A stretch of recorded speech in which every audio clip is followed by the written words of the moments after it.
Bien, alors bonjour à toutes et à tous. Pour commencer, je voudrais juste revenir un tout petit instant sur cette liste d'articles que je vous avais proposés pour des travaux personnels. Est-ce que, après réflexion, certaines ou certains d'entre vous ont pris la décision de se charger d'un de ces textes? Parce que la dernière fois, je me souviens que certaines étaient un petit peu hésitantes. Non? Autre question, je crois que personne ne s'était proposé pour des exposés dans la deuxième partie du semestre. Enfin, oui, c'est ça, vers la fin du semestre.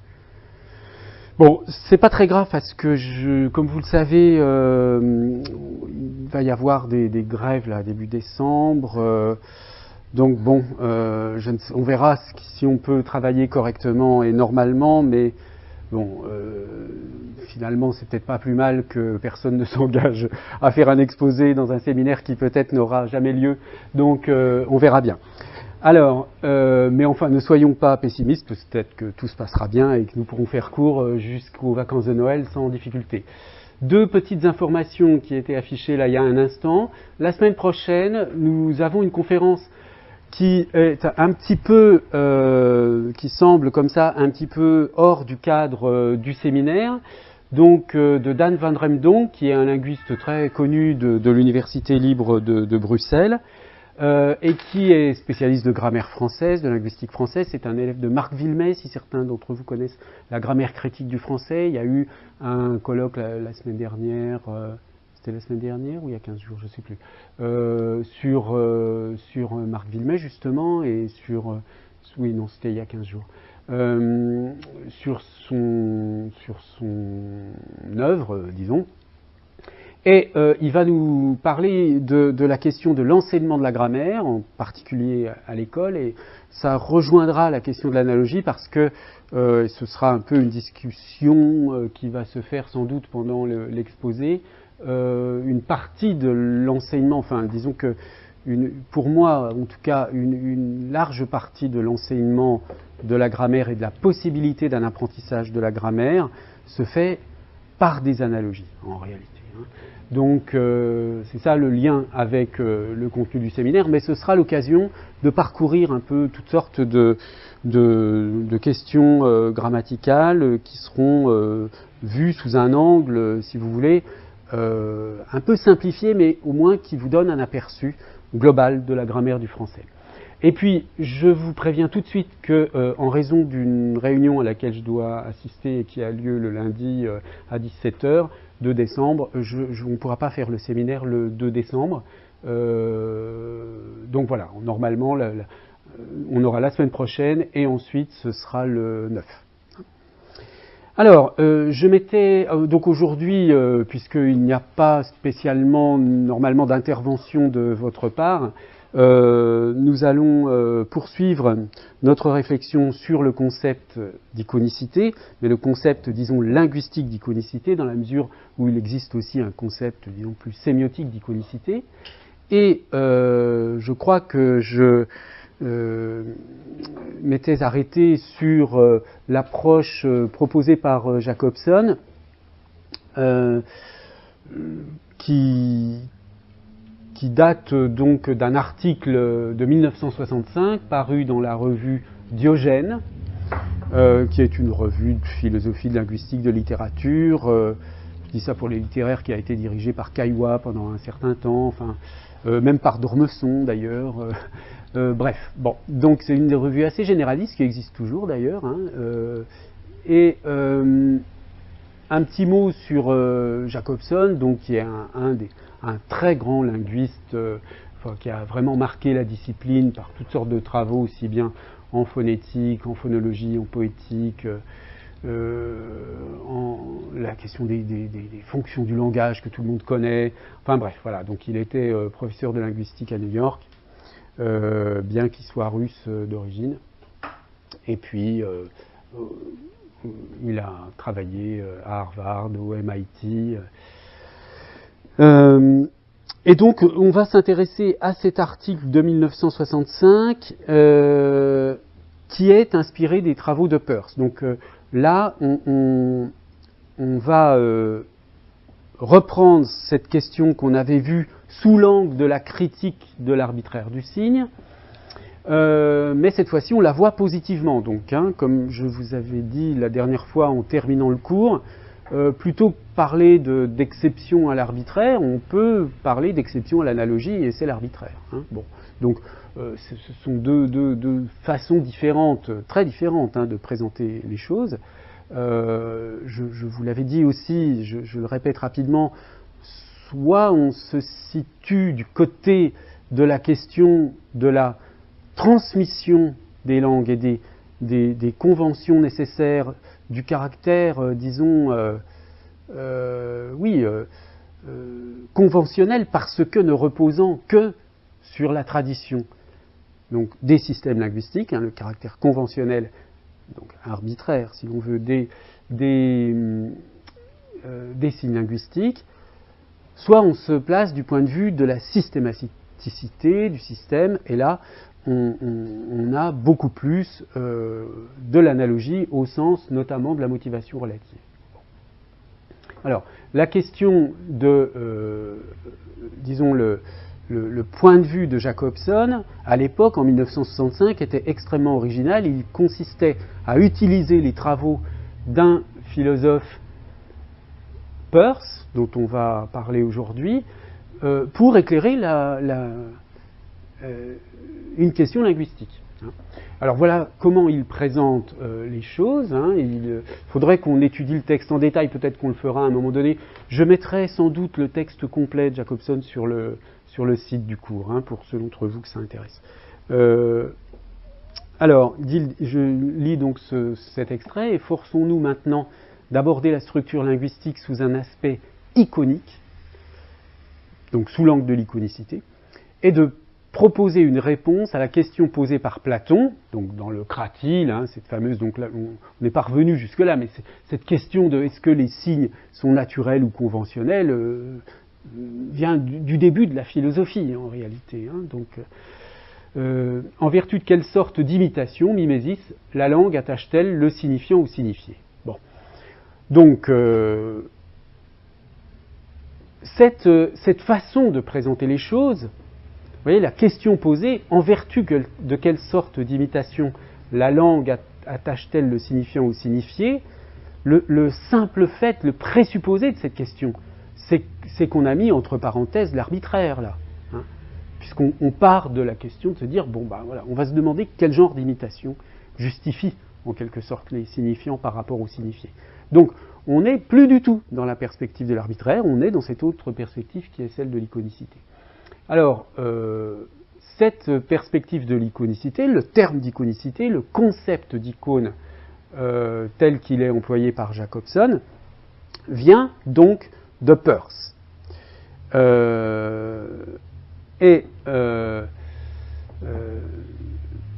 Peirce distingue plusieurs types d'icônes. Ça, on y reviendra bien en détail, mais je vous donne d'abord cette présentation, toujours extraite de l'article de Jacobson. Deux types d'icônes, principalement, les images et les diagrammes. Dans l'image, le signifiant représente les simples qualités du signifié, tandis que dans le diagramme, la ressemblance entre le signifiant et le signifié ne concerne que les relations entre leurs parties. Peirce définissait un diagramme comme un représentamen qui est de manière prédominante une icône de relation et que des conventions aident à jouer ce rôle. Alors, cette phrase-là est totalement incompréhensible à ce stade de mon explication, vous en conviendrez. Le but du cours d'aujourd'hui, ce sera de comprendre ce genre de phrase. Vous allez voir, tout ça, on va éclairer, on va expliquer ce que c'est qu'un représentamen, qu'une icône, et pourquoi des conventions aident l'icône à jouer son rôle de représentamen, etc. etc. Bon. Donc, ce qu'on peut aussi remarquer, c'est qu'il y a en fait trois types d'icônes chez Peirce, les images, les diagrammes et les métaphores, mais que Jacobson retient uniquement la distinction entre images et diagrammes, et que grosso modo, les images, ce sont des analogies binaires, tandis que les diagrammes relèvent plutôt de l'analogie proportionnelle. C'est pour ça qu'on parle de relation entre les parties, de la même manière qu'on a vu dans une analogie proportionnelle, dans une similarité proportionnelle, on a deux entités constituées de certaines parties, et les relations entre les parties de l'une des entités se retrouvent entre les parties de l'autre entité. C'est ça l'analogie proportionnelle. Alors, un mot sur Peirce. Alors j'aime bien donner cette citation qui vient d'une correspondance avec une certaine Lady Welby, avec qui Peirce a échangé. Donc vous voyez ces dates, 1839-1914, donc fin du 19e et tout début du 20e. Donc cette citation est la suivante: « Sachez que du jour où, âgé de 12-13 ans, je mis la main dans la chambre de mon frère aîné sur une copie de la logique de Whateley, et lui demandait ce qu'était la logique, et que, ayant obtenu une réponse simple, je me jetais sur le plancher et m'enfonçais dans sa lecture. Je n'ai jamais été capable d'étudier quoi que ce fût, mathématiques, éthique, métaphysique, gravitation, thermodynamique, optique, chimie, anatomie comparative, astronomie, psychologie, phonétique, économie, histoire des sciences, whist, c'est un jeu de société, hommes et femmes, vin, météorologie, autrement que comme une étude de sémiotique. » Bon. Alors, c'est assez amusant cette citation, mais elle est surtout représentative d'une chose réelle, c'est que Peirce est effectivement un enfant précoce, enfin une espèce de génie quand même, hein, sans être trop romantique, on peut quand même dire cela, quelqu'un d'extrêmement génial, hein, qui a une production scientifique gigantesque, qui s'est intéressé à un nombre de questions incroyable, enfin je veux dire, il a consacré entièrement sa vie à la science, et il est donc le créateur de ce qu'on appelle parfois la sémiotique, c'est-à-dire la théorie des signes. Mais en réalité, ce que Peirce a créé, ça n'est pas tellement une sorte de discipline à part qu'on appelle la sémiotique, c'est un philosophe. Et pourquoi il s'intéresse aux signes?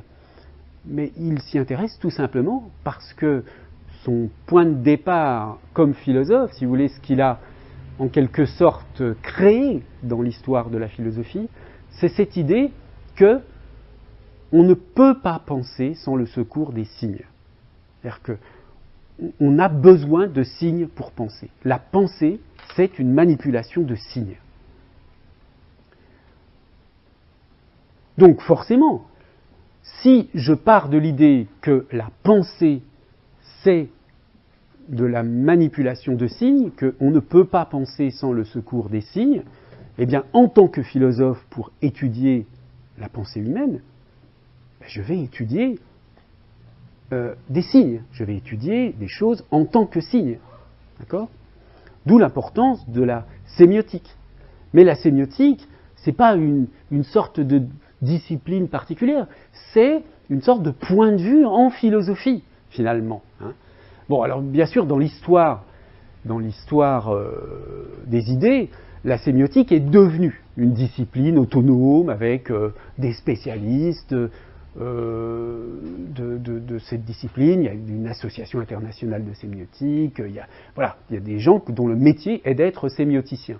Mais à l'époque de Peirce, évidemment que cela n'existait pas. Hein, et que le point de vue de Peirce n'était pas de créer une nouvelle discipline. Le point de vue de Peirce, il était simplement de faire œuvre de philosophe et d'explorer, si vous voulez, toutes les conséquences de cette idée vraiment totalement géniale que penser, c'est manipuler des signes.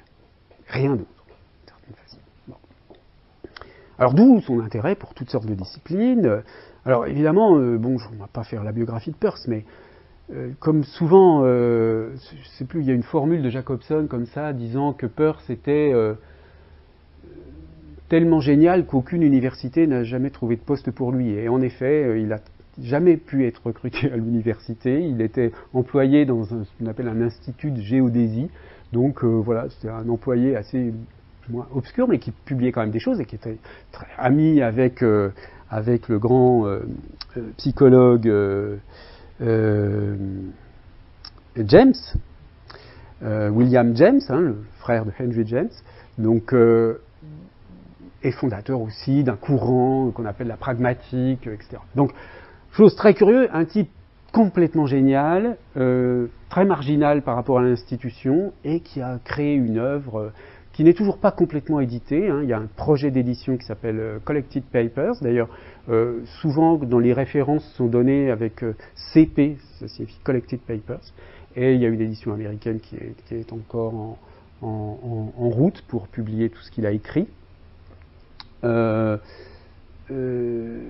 Donc c'est vraiment un penseur de très grande ampleur qu'on redécouvre un peu en France à la faveur du travail de Claudine Tiercelin, qui est professeure de métaphysique au Collège de France et qui est une spécialiste de Peirce et qui a qui a fait à nouveau percevoir au public français qu'il y avait chez cet auteur une dimension très, très profonde et très vaste, disons, qu'on avait négligée, notamment du point de vue de la philosophie de la science. Il est réaliste, il pense que par l'enquête on peut se rapprocher de la réalité, mais par l'enquête scientifique, il y a cette idée d'un esprit scientifique qui va peu à peu s'approcher de la réalité, hein, mais un esprit scientifique partagé par plusieurs personnes, par exemple dans un laboratoire ou par plusieurs laboratoires, mais il y a cette idée qu'on peut approcher de la vérité. Une idée qui va à l'encontre des formes diverses de relativisme dans lesquelles, par exemple, on dira que la science n'est qu'un discours parmi d'autres, qu'aucune réalité du monde n'est atteignable, mais il n'y a que des points de vue sur le monde, et qu'on ne peut jamais atteindre la réalité. Hein. L'importance d'un philosophe comme celui-ci, dans une période comme celle dans laquelle on vit, où la question de la vérité ou de la réalité devient extrêmement difficile à atteindre, je pense notamment à l'esprit de ce qu'on appelle la post-vérité, hein, le post-truth. Donc cette idée que aujourd'hui la prolifération des discours fait que plus personne n'a accès à du réel et que finalement on peut, dans une sorte de vague nietzschéisme de seconde génération ou de ultime génération, penser qu'au fond il n'y a pas de réalité, il n'y a que des points de vue qui s'affrontent et qu'on ne touchera jamais à la réalité du monde.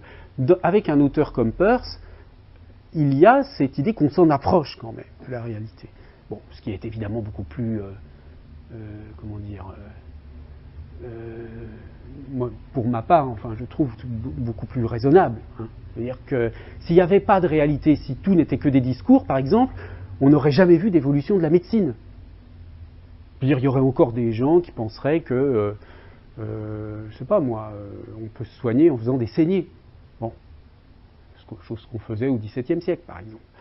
Ce n'est plus le cas. Hein. Donc on s'est bien rendu compte quand même que ça n'avait pas d'effet positif et que, en revanche, d'autres procédures ont des effets positifs. Donc il y a bien une réalité de la vie, du monde, etc., qui est certes difficile à atteindre, mais que par l'enquête et par une forme d'honnêteté intellectuelle que Peirce appelle l'esprit scientifique qu'on peut atteindre. Donc Peirce, c'est aussi le signe de ça, hein, d'une croyance dans la possibilité de la vérité, de l'importance de la vérité, de l'importance d'atteindre, peut-être d'approcher le monde réel.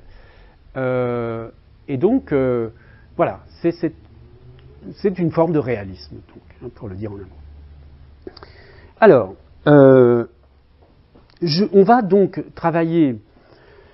Ce que je voudrais faire aujourd'hui, si vous voulez, c'est vous faire sentir un peu de la profondeur et de la complexité des idées de Peirce, pour ensuite revenir à Jacobson. Donc on va faire une sorte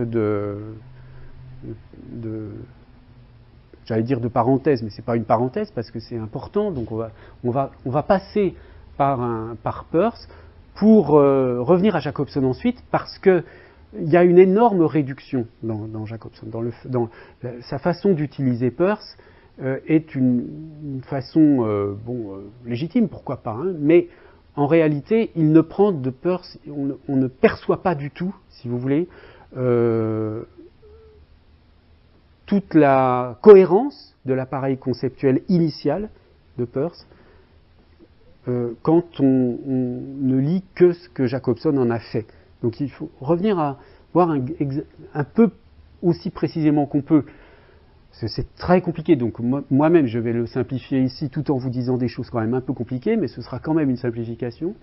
C'est ça le problème avec Peirce, c'est tellement complexe parfois que, bon, vous ne trouverez jamais deux personnes tout à fait d'accord sur le sens de tel ou tel concept, mais on peut quand même essayer de s'en approcher.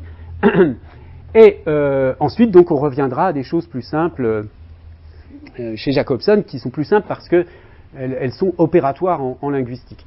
La question du langage, chez Peirce, c'est pas forcément ce qui est plus intéressant. C'est juste un cas parmi d'autres, le langage. Hein. C'est pas un linguiste, justement. Alors, la première notion, donc, je vous donne des extraits, vous voyez là, c'est un extrait des Collected Papers. La première chose à comprendre, c'est son ontologie. Hein. L'ontologie qu'il développe, c'est donc une ontologie dans laquelle il y a trois types d'êtres. Hein. Une ontologie, c'est-à-dire une théorie de l'être, de ce qui est. Bon. Pour Peirce, il y a trois types de choses dans le monde. Hein.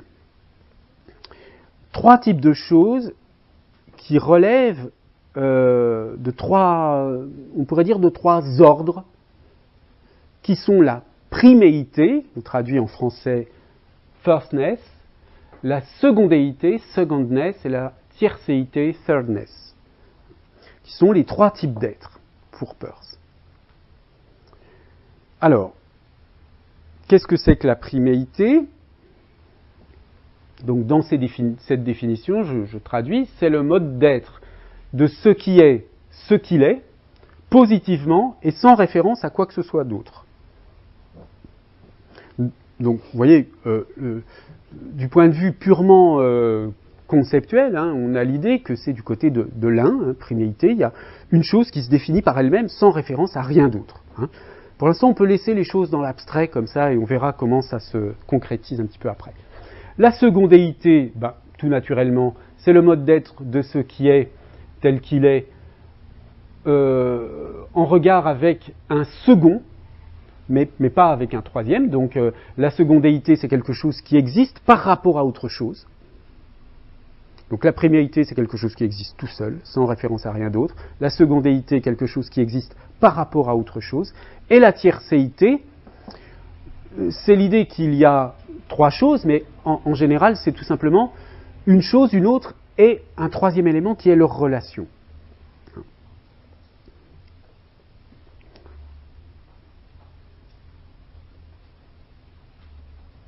Voilà, c'est le mode d'être ce qu'il est, de telle sorte que, tel qu'il est, il mène un second et un troisième en relation. Donc il y a l'idée de deux éléments, plus le troisième élément, c'est une relation entre les deux premiers.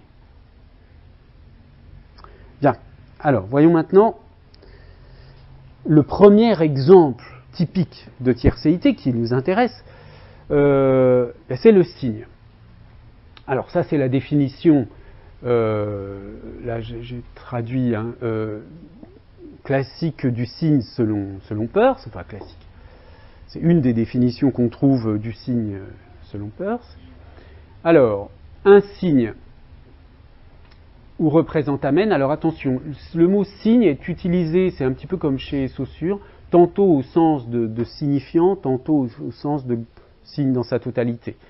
Alors, le terme représente amène est l'équivalent du signifiant saussurien, si vous voulez, sauf que, évidemment, comme c'est du ternarisme, ça n'a plus du tout rien à voir avec le signifiant en lui-même, mais c'est la face matérielle du signe, si vous voulez. Hein. En gros, le signifiant, pour ceux d'entre vous qui sont habitués à ça. Un signe ou représente amène est quelque chose qui représente à quelqu'un quelque chose, donc son objet, hein, sous quelque rapport ou à quelque titre. Il s'adresse à quelqu'un, c'est-à-dire crée dans l'esprit de cette personne un signe équivalent ou peut-être plus développé. ce signe qu'il crée, je l'appelle l'interprétant du premier. Donc l'interprétant, grosso modo, c'est le signifié.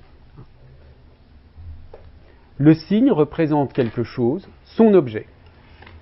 Il représente cet objet, non sous tous les rapports, non sous tous les rapports, mais par référence à une sorte d'idée que j'ai appelée quelquefois le fondement, ground, du représentamen. Donc ça vous donne un schéma de ce type, un schéma ternaire. Hein. Vous avez ce qu'on appelle le signe ou le représentamen, ce que Peirce appelle le signe ou le représentamen, qui est la face du signifiant. Vous avez l'objet signifié, la chose si on veut, mais et l'interprétant. Mais l'objet, il est représenté selon un certain point de vue, hein, qui est appelé le ground du représentamen. Et ça, c'est le signe, donc, est une des figures de la tiercéité. Il y a 3 éléments dans le signe, hein, qui sont en relation.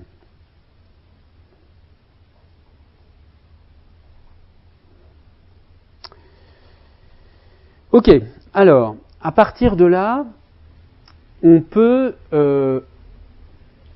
distinguer différents modes de fonctionnement du signe, ou si on veut plus simplement différents types de signes, en appliquant cette distinction entre 3 types d'êtres, priméité, secondéité, tiercéité.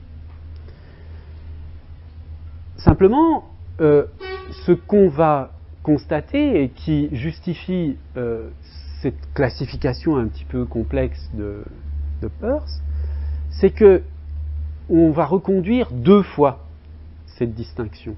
C'est-à-dire que vous avez, d'une part, ces 3 grandes rubriques, le signe comme priméité, le signe comme secondéité et le signe comme tiercéité.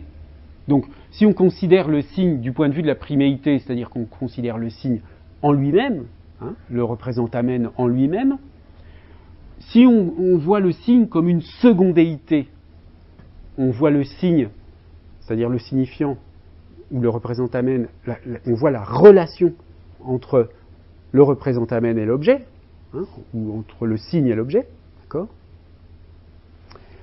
Et puis, si on le voit comme tiercéité, eh bien, on prend en considération la relation du signe avec son interprétant pour un certain objet, donc une relation ternaire. Donc on a ces 3 points de vue, et à l'intérieur de chaque point de vue, on reconduit la distinction entre priméité, secondéité, tiercéité. Donc, dans la première catégorie où le signe est vu comme priméité, c'est-à-dire qu'on s'intéresse uniquement au représentamen pour lui-même, on va pouvoir à nouveau considérer soit le représentamen comme priméité, comme secondéité ou comme tiercéité. La relation du signe à son objet, qui est prise en considération dans la perspective du signe comme secondéité, elle peut être vue elle-même comme une priméité, une secondéité, une tiercéité. Et puis, dans le cas du signe comme tiercéité, encore une fois, cette relation signe-interprétant peut être vue comme priméité, comme secondéité, comme tiercéité. Et donc, on va expliquer tout ça en donnant des exemples, hein, pour que ça devienne un peu plus concret. Mais vous voyez que du coup, cette notion d'icône et d'iconicité, elle apparaît comme un minuscule petit morceau d'une architecture conceptuelle beaucoup plus vaste. Hein.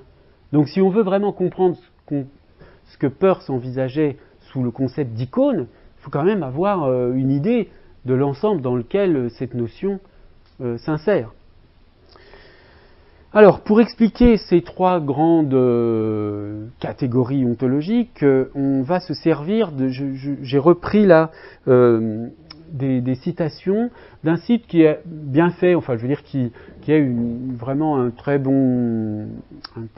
bonne source pour une première approche des travaux de Peirce, de la sémiotique peircienne. Donc c'est ce site signosemio.com. Donc vous avez le lien et vous pouvez retrouver toutes sortes d'autres choses sur la sémiotique et sur Peirce. Donc là j'ai pris 3-4 diapositives qui sont intéressantes parce qu'elles donnent des exemples et expliquent un petit peu ce qu'est ce qu'est cette typologie des signes. Donc, on va traiter séparément ces trois parties, hein, le signe comme priméité, comme secondéité, comme tiercéité. Donc, le signe comme priméité, c'est la trichotomie uniquement du représentamen. C'est-à-dire le représentamen, c'est-à-dire le signifiant, on le prend lui-même et on voit les trois perspectives sur le représentamen. Donc là, il y a des termes qui sont inventés par Peirce, hein, qui sont transposés en français, mais c'est exactement la même chose en anglais dans le texte original, mais juste simplement il y a sign au lieu de signe, hein, qualisign au lieu de qualisigne, etc. Donc le représentamen peut être un qualisigne s'il est vu comme priméité, c'est-à-dire une qualité qui fonctionne comme signe, une pure qualité. Hein. Il peut être un saint-signe, une chose ou un événement spatio-temporellement déterminé qui fonctionne comme signe. Il peut être un légisigne, tiercéité, c'est-à-dire un signe conventionnel. Donc, ce représentamen-là, il peut être vu pour lui-même, en relation avec autre chose, c'est-à-dire, là, en l'occurrence, comme un événement spatio-temporellement déterminé, c'est-à-dire quelque chose qui existe. Là, c'est une pure qualité, donc on est, dans le cas du qualisigne, dans quelque chose qui est peut-être dans le potentiel. Dans le second cas, la secondéité, on est plutôt dans quelque chose qui est de l'ordre de l'existence, de l'existant. Et dans le troisième cas, convention, on est du côté de la loi. Donc grosso modo, vous voyez, vous avez là une première version possible de cette distinction entre la priméité, la secondéité et la tiercéité. La priméité, c'est quand même ce qui est de l'ordre plutôt du possible et de la qualité. La secondéité, c'est de l'ordre de l'existence.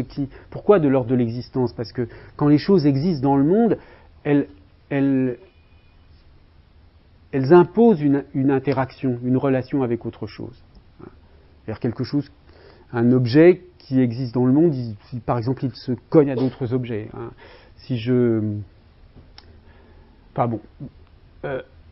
Et enfin, le légisigne qui va être plutôt du côté de la loi, de la règle, de la convention. Bon. Alors, des exemples maintenant. Les exemples que nous donne ce site sont donc les mots de passe, les insignes, les billets d'entrée à un spectacle, les signaux du code de la route, les mots de la langue sont des légisignes. Donc, en tant que représentamen, donc un mot de passe, mettons, un mot de passe, c'est-à-dire on se met d'accord entre un certain nombre de personnes sur un mot de passe, donc un code purement arbitraire hein, qui est choisi. C'est une convention. Si je dis que pour entrer au séminaire, il faut dire un mot de passe, je sais pas, le mot de passe analogie, hein, lorsqu'on frappe à la porte, eh bien, il suffit de connaître la convention pour pouvoir dire le mot de passe, mais ce mot de passe, il repose sur une simple convention. Le choix du représentamen, il est déterminé par une convention. Un billet d'entrée à un spectacle, si vous entrez à un spectacle, on vous demande de montrer votre billet. Bon, si vous montrez une photocopie ou un papier quelconque en écrivant sur un papier le nom du spectacle, ça ne va pas marcher. Hein, parce qu'il y a une convention qui établit qu'il y a un papier très spécial que vous avez dû payer, etc., pour pouvoir entrer dans le spectacle. Donc, toutes ces choses-là, les mots de la langue, ce sont aussi des conventions, d'une certaine manière. On l'a vu avec Saussure, hein, il y a une dimension de la convention dans les mots de la langue. Rappelez-vous, on avait pris l'exemple même dans les onomatopées, etc., même s'il y a bien sûr de l'analogie, de la similarité, il y a aussi forcément de la convention. Bien. Donc, tous ces légisignes, tous ces signes-là, sont des légisignes au sens où ils sont des signes conventionnels. Bon. Cependant, les légisignes ne peuvent agir qu'en se matérialisant dans des saint-signes qui constituent des répliques. Alors, je veux dire que le légisigne, si je prends par exemple le cas du billet d'entrée à un spectacle,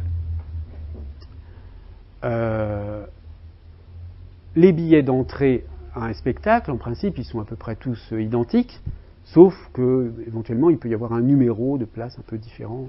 l'un à l'autre. Donc il y a le légisigne en lui-même, il ne se confond pas avec le ticket matériel, avec la représentation, enfin je veux dire même pas le ticket matériel, mais avec un ticket individuel, particulier. Le ticket particulier que vous donnez à un spectacle n'est qu'une occurrence de ce type général qu'est le billet, tel qu'il est conçu, mettons, pour ce spectacle-là. Si on prend les mots de la langue, bon, l'article « le » est un légisigne dans le système de la langue française. Qu'est-ce que ça veut dire? Ça veut dire qu'il existe ce mot « le » dans la langue française, et qui existe comme une sorte d'abstraction. Hein. Mais dès que vous l'employez, ça n'est plus le légisigne. Puisque dès que vous l'employez, le « le », il va exister d'une façon spatio-temporelle. Il va exister comme une écriture, il va exister comme un signe vocal, donc comme un son. Donc, il passe de l'existence comme convention dans un dictionnaire à l'existence spatio-temporelle, matérielle, comme un signe particulier. De la même manière que tout à l'heure, le billet particulier d'entrée du spectacle n'est qu'une matérialisation particulière du billet, en général, pour ce spectacle, catégorie générale à laquelle appartiennent tous les billets qui ont été distribués pour ce même spectacle. Bon, donc, les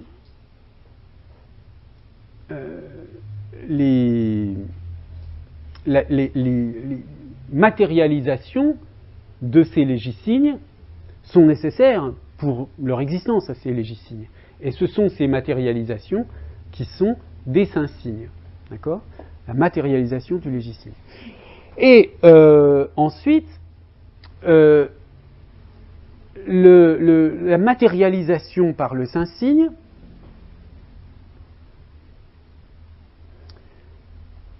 elle va pouvoir se traduire avec des aspects particuliers dans la matérialisation.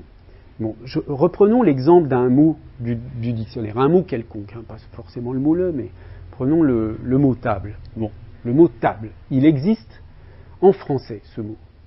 C'est une sorte de convention, donc, hein, puisque c'est un mot de la langue, il faut l'avoir appris pour le connaître. C'est une convention. Ce mot, il existe, là, même si personne ne le prononce, le mot, il existe quand même. Je veux dire, pas seulement parce qu'il est écrit dans un dictionnaire, il n'y a même pas besoin de l'écrire dans un dictionnaire, il existe ce mot. Il existe comme une convention disponible pour tous ceux qui veulent s'en servir. C'est en ce sens-là qu'il est un légisigne. Il existe comme une pure convention à disposition de tous ceux qui veulent s'en servir, à condition qu'ils connaissent évidemment la convention. Ensuite, quelqu'un va employer ce mot. Il va dire « cette table est magnifique ». Bon. Dans ce cas-là, le mot « table » devient un saint-signe. C'est-à-dire, il reste un légisigne, mais là, il est pris en tant que saint-signe. C'est-à-dire, il est une matérialisation particulière, une réplique, hein, une actualisation, si vous voulez, hein, de ce mot « table », qui n'était pas encore employé, qui était disponible, mais pas encore employé. Je l'emploie, je dis « cette table est magnifique », ça devient un saint-signe parce que ça devient quelque chose qui existe du point de vue spatio-temporel. Le mot a été dit à un moment donné ou écrit à un moment donné. Okay ? Alors que lorsqu'il était légisigne, il était une convention disponible. Hein. Bien. Mais il y a encore un troisième niveau qui va être le niveau du calicigne, justement. C'est que, prenons le mot table écrit. Que ce soit moi qui l'écrive ou quiconque parmi vous, ça restera toujours le même saint-signe. Ça va être une réalisation de table. Mais en revanche, nos écritures vont être différentes. Donc, du point de vue du calicigne, il va y avoir des différences. Si vous prenez le mot table en tant que calicigne, vous le prenez en prenant en charge aussi la façon dont il est matérialisé. Pas seulement le fait qu'il soit matérialisé, mais la façon dont il est matérialisé. Le fait que ce soit l'écriture de quelqu'un ou de quelqu'un d'autre, ou que ce soit l'intonation de quelqu'un. Vous entendez quelqu'un prononcer le mot table, et vous reconnaissez qu'il s'agit de quelqu'un que vous connaissez. Bon, peu importe.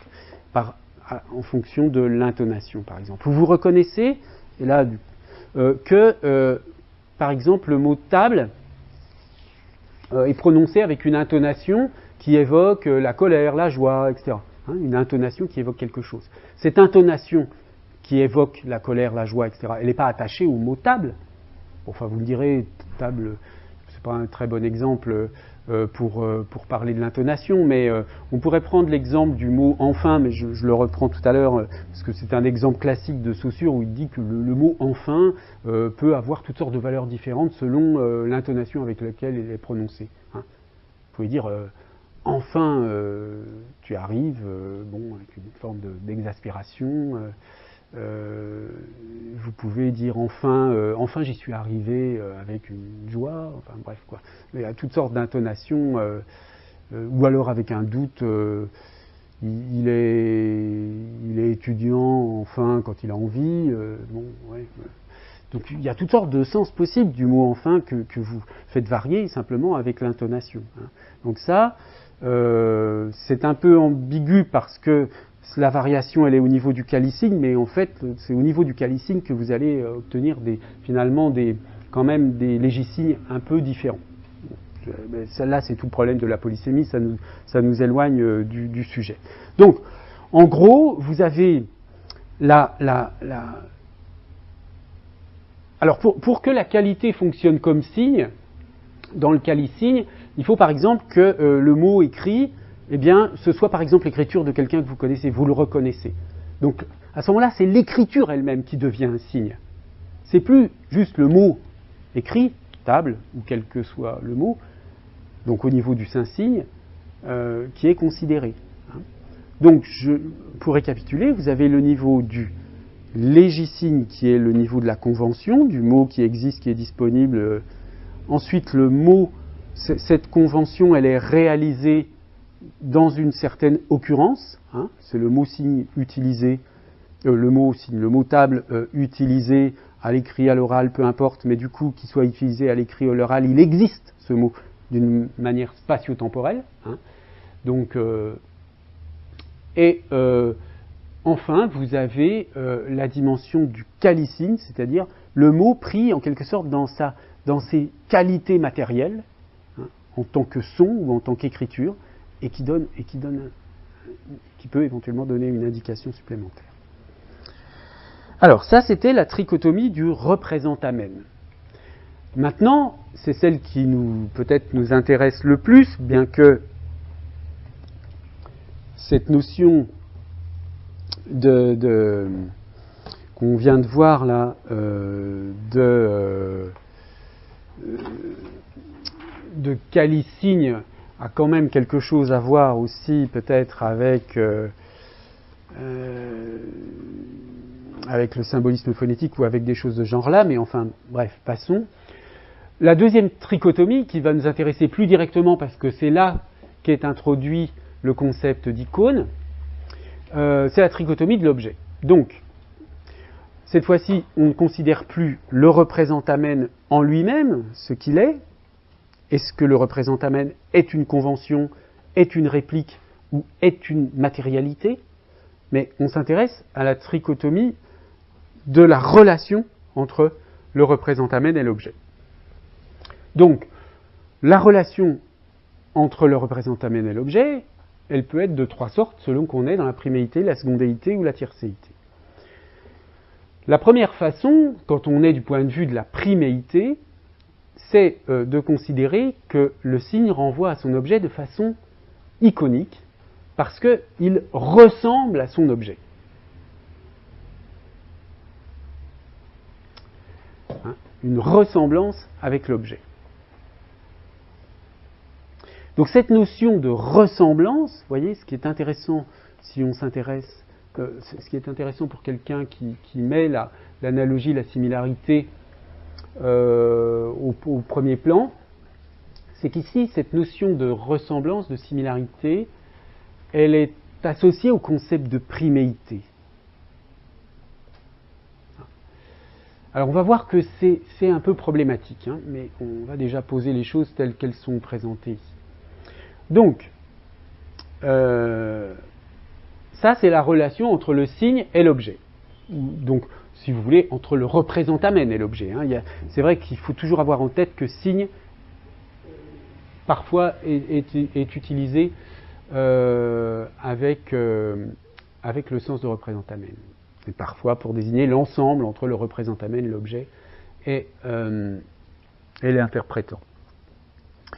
Donc, le signe renvoie à son objet de façon iconique lorsqu'il ressemble à son objet. Maintenant, le représentamen, on l'a vu précédemment, il peut être soit un qualisigne, soit un synsigne, soit un légisigne. Alors, il y a des exemples.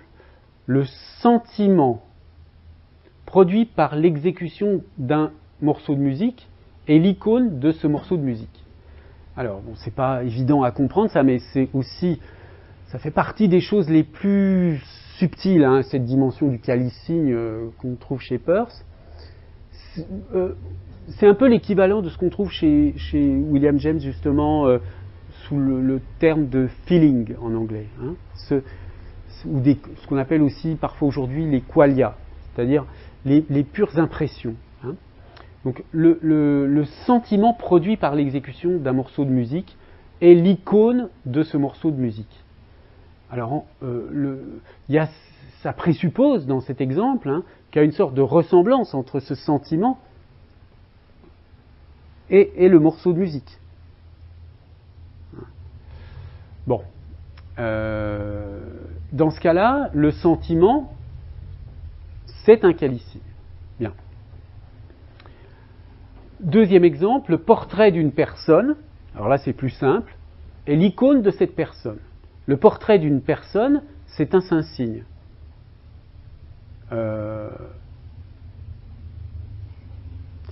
Pourquoi ? Parce qu'en effet, il y a deux choses. Hein, comme tout à l'heure on a vu, le synsigne, il est spatio-temporellement déterminé. Un portrait, c'est quelque chose qui est là, comme on avait pris l'exemple d'un mot, mais un portrait d'une personne, c'est l'icône de cette personne, parce qu'il y a une relation de ressemblance entre le portrait et la personne, bien sûr.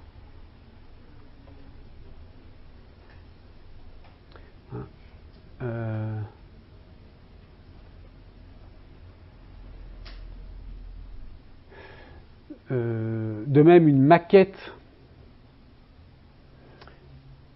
est l'icône d'un bâtiment construit ou à construire. Une maquette aussi, c'est un synsigne, puisqu'elle est dans une relation, elle existe du point de vue spatio-temporel, la maquette, et elle est dans une relation de ressemblance, bien sûr, avec l'icône, avec le bâtiment à construire. La maquette d'un bâtiment, elle est une sorte de projection en plus petit du bâtiment existant. Donc là, il n'y a pas de difficulté sur la question de la ressemblance. Là, l'exemple du portrait, qui est un exemple évidemment très souvent repris, alors on verra chez Jacobson, mais chez d'autres aussi, dès qu'on parle d'icônes et qu'on se réfère à Peirce, en général, les auteurs, surtout quand ils sont un peu rapides sur Peirce, ou un peu superficiels si vous préférez, utilisent cet exemple du portrait. Hein, puisque le portrait, que le portrait d'une personne soit l'icône de cette personne, ça coïncide assez bien avec, disons, ce qu'on peut avoir à l'esprit en parlant d'icône, parce que la notion d'icône renvoie à la notion d'image. Et donc le portrait ressemble à la personne désignée. Ça semble évident, à condition, bien sûr, qu'il y ait quand même une forme de réalisme dans le portrait, évidemment. Hein. Ça va de soi.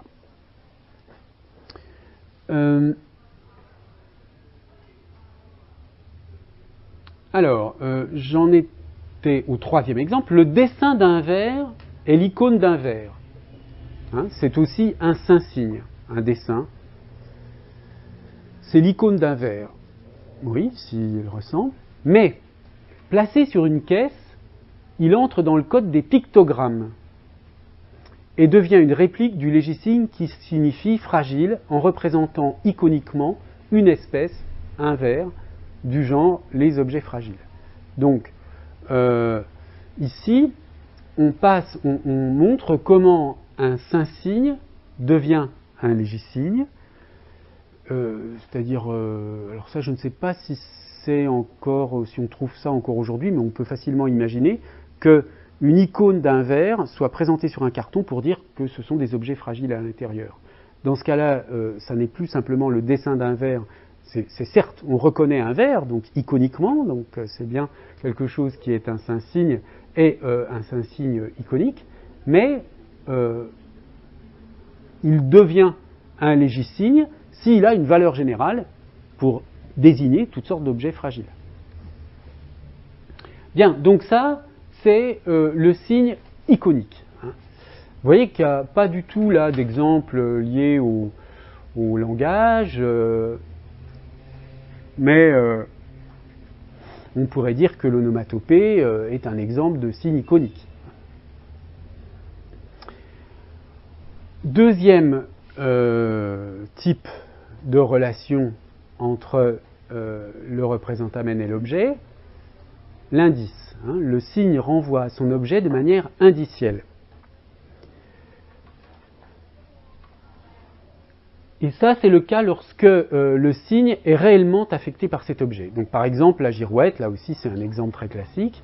La position d'une girouette est causée par la direction du vent, elle est l'indice de la direction du vent. Un coup frappé à la porte est l'indice d'une visite.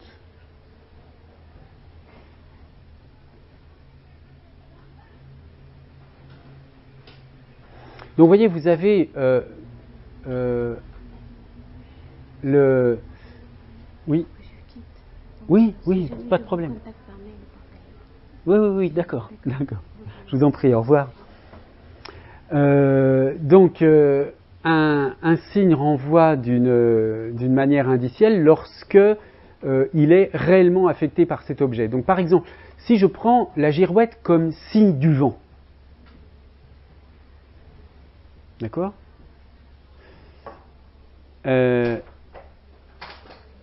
représentamen qu'est la girouette, il est directement affecté par le vent qui pousse la girouette. Si je prends le coup frappé comme signe d'une visite, un coup signifie une visite. Le fait que la personne frappe à un moment donné, ça veut dire que ma visite elle a lieu là, à ce moment. Et il y a eu un lien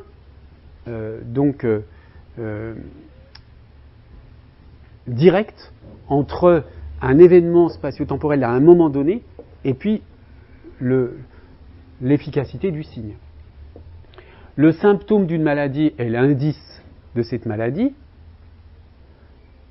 Vous voyez, la relation entre le représentamen et l'objet n'est plus du tout là une relation de ressemblance. C'est une relation de contiguïté, c'est plus du tout une relation de similarité, c'est une relation au fond de contiguïté. L'un touche l'autre, ou est à proximité de l'autre. Le symptôme d'une maladie est l'indice de cette maladie. Le représentamen, alors ensuite, on précise une chose, pareil, sur laquelle je reviendrai parce que c'est une sorte de conséquence de cette théorie des signes, il y a une sorte de hiérarchisation, mais le représentamen d'un indice, c'est sûr, ne peut pas être un calicigne. Parce que si c'était un calicigne, ce serait de la priméité, et si c'est de la priméité, il ne peut pas y avoir deux choses contiguës. Donc, un calicigne est toujours iconique, oui. Si on a affaire à un calicigne, il est toujours iconique, le calicigne. Et oui, je vous montrerai tout à l'heure la hiérarchie des catégories. Le représentamen d'un indice peut être en revanche un saint-signe ou un légisigne. vous voyez, tout à l'heure, le représentamen d'une icône, ça pouvait être aussi bien un calicigne qu'un saint-signe ou un légicigne, mais le représentamen d'un indice, ça ne peut être qu'un saint-signe ou un légicigne.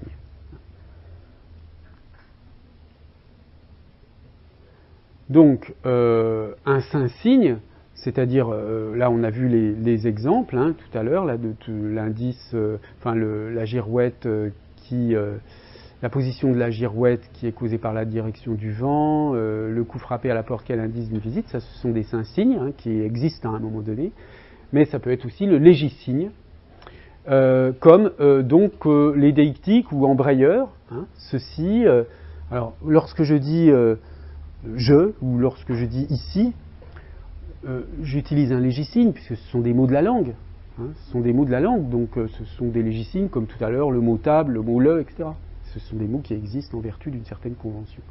Mais le sens de ce mot est lié au lieu où je profère ce mot. Quand je dis ici, je sais ce que désigne le mot ici, si je sais où est la personne qui dit ici, ou alors où elle montre, etc. Donc il y a bien une relation indicielle, une relation de contiguïté, comme on avait entre la girouette et le vent, entre le coup à la porte et la visite, etc. D'accord ? Donc on a bien ce contraste entre l'icône et l'indice est quand même assez net. Et très clairement, on a là l'idée d'une relation de similarité, là l'idée d'une relation de contiguïté. Et puis dans le symbole, pas de relation du tout, en fait. Dans le symbole, c'est lorsque le signe renvoie à son objet en vertu d'une loi, d'une règle, d'une convention.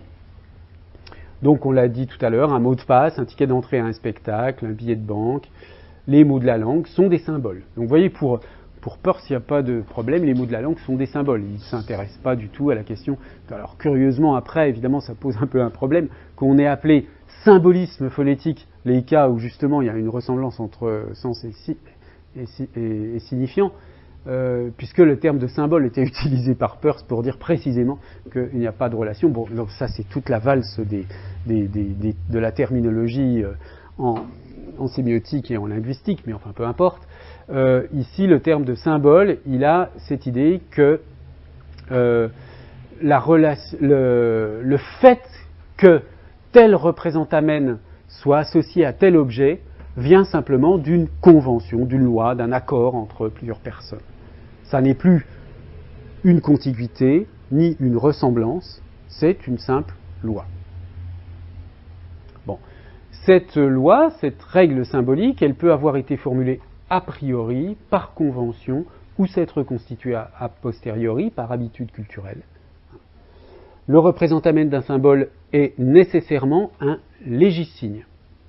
D'accord ? Le représentamen d'un symbole ne peut pas être un saint-signe et un calicigne, on reverra pourquoi. C'est obligatoirement un légicigne, mais celui-ci ne peut réellement agir qu'en se matérialisant dans une réplique, et le symbole implique dès lors un indice. Ainsi, dans le code de la route, le feu rouge en général est un légicigne symbolique. Le feu rouge en général, tel qu'il existe comme convention dans le code de la route, c'est un légicigne, puisqu'on a vu tout à l'heure par opposition au saint-signe et au calicigne, c'est une pure. Voilà, c'est quelque chose, c'est une convention qui existe, dont on peut disposer quand on veut. C'est une pure convention, donc c'est symbolique, il n'y a pas de lien entre le fait que ce soit rouge et le fait qu'on s'arrête. On a décidé ça, hein, qu'au vert on passe, au rouge on s'arrête. Donc c'est symbolique, ça n'est pas du tout c'est pas iconique et c'est pas indiciel ce lien. Mais alors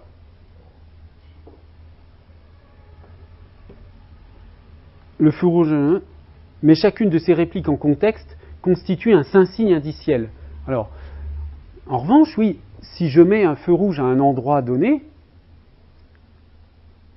là, ça devient un saint-signe, puisque ça n'est plus le symbole du feu rouge en général tel qu'il existe, hein, c'est la matérialisation, Donc là, on passe du légicigne au saint-signe, et on passe du symbolique à l'indiciel, tout simplement parce que le feu rouge, il indique non seulement qu'il faut s'arrêter, mais il indique l'endroit où il faut s'arrêter. Hein, c'est là où il est, le feu rouge, qu'il faut s'arrêter. C'est pas si vous voyez un feu rouge à 300 mètres et que vous vous arrêtez là, parce que vous avez le feu rouge à 300 mètres, ça va pas marcher, hein, la circulation. Ça va poser des problèmes. Donc, il y a une information, il y a deux informations dans le feu rouge. Il y a le fait de savoir qu'il faut, c'est au rouge on s'arrête, au vert on passe. Ça, c'est la dimension du symbole, il faut avoir appris cette convention. Mais il faut aussi savoir que c'est où on s'arrête, et que c'est à l'endroit où est planté le poteau du feu rouge qu'on s'arrête. Ça, c'est la dimension de l'indice. Donc vous voyez, on ne peut pas dire comme ça, le feu rouge, c'est tel type de signe. Le feu rouge, selon le point de vue, soit si on le prend en général, soit si on le prend dans sa situation matérielle, voilà, il peut être pris comme légicigne ou comme saint-signe. On pourrait même le prendre comme calicigne, si par exemple, je sais pas moi, le feu rouge qui est en bas de chez vous, le rouge, il est un peu rose parce que la lumière est un peu usée ou je ne sais quoi, donc dans ce cas-là, la lumière aura une qualité particulière et du coup là, vous vous intéressez au calicigne.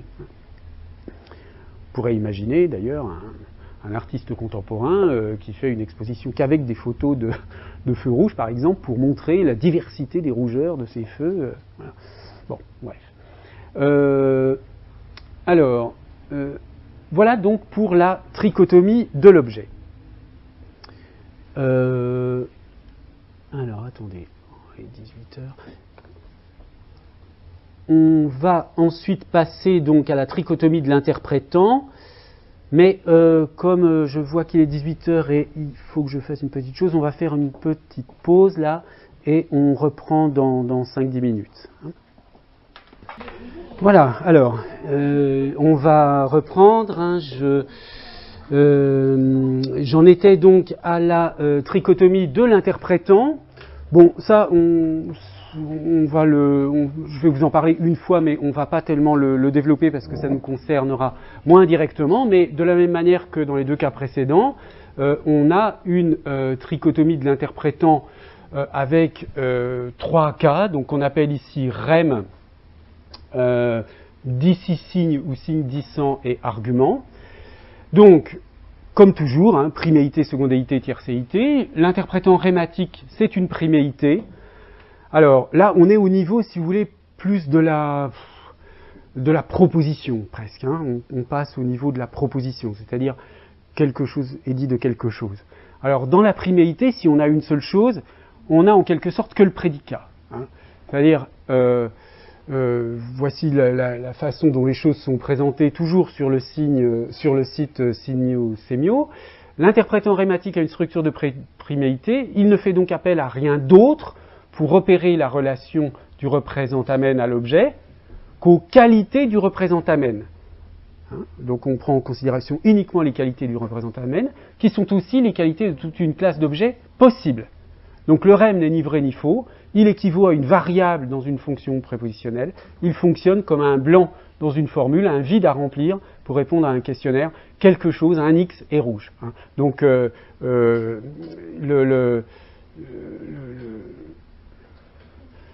cette notion de potentiel, là, est représentée ici par cette espèce de variable, un X qui serait rouge. Alors, par exemple, si on prend le portrait d'une personne, mais on ne sait pas de quelle personne ce portrait est le portrait.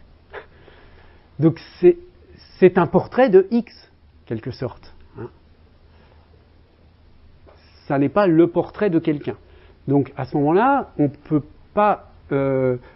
peut considérer qu'on reste dans la priméité de la relation entre le représentamen et l'objet. Enfin, la relation, si vous voulez, au plan de l'interprétant.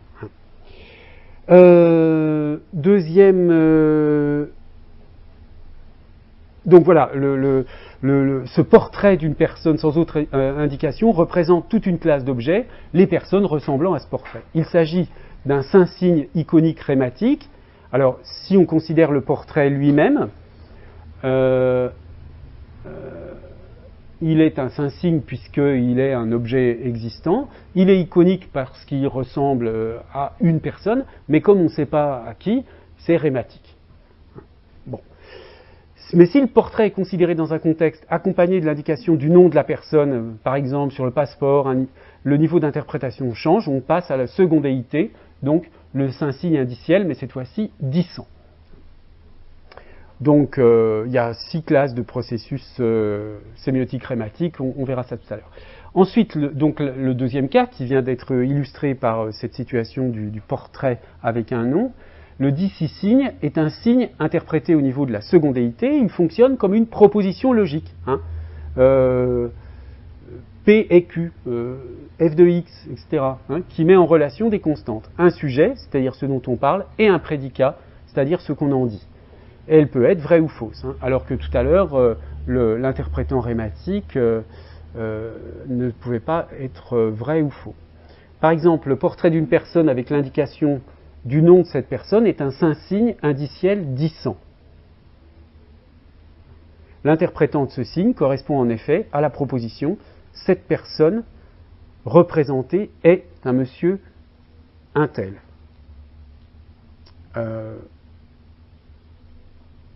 Alors que, voyez, on a la structure de la proposition, avec un sujet, cette personne représentée, et un prédicat, et monsieur un tel. Bien. Là, on est dans l'ordre du vrai ou du faux.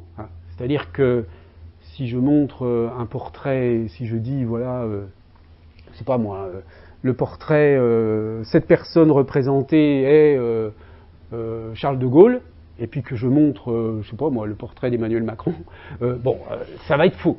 C'est sûr que là, on aura un énoncé faux. On est dans l'ordre du vrai et du faux. Alors que tout à l'heure, lorsque j'étais dans le REM, en fait, l'interprétant était ce portrait, cela, je ne connais pas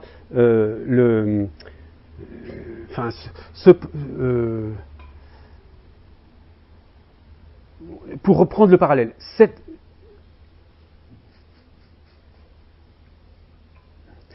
personne représentée dans le portrait, non, plutôt on va dire que pour être dans la catégorie rématique, si j'essayais de trouver, comme ça, d'improviser une formule un petit peu parallèle à cette personne représentée est monsieur un tel, qui là exprime clairement la structure de la proposition avec donc un sujet et un prédicat. Si on prend cet exemple-là du portrait d'une personne et qu'on remonte au REM avec l'idée qu'on a le portrait mais on ne sait pas de qui, on aurait comme pseudo-proposition, on aurait une proposition incomplète, disant ceci est le portrait de X. D'accord ? Et le portrait de quelqu'un. Ou alors, à ce moment-là, on pourrait peut-être dire cette personne représentée est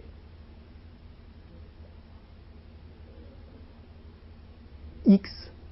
Bon. Voilà. Dans tous les cas, on a une proposition qui contient une inconnue. Donc on n'a pas quelque chose de double, puisque dans la proposition, j'ai un sujet, un prédicat.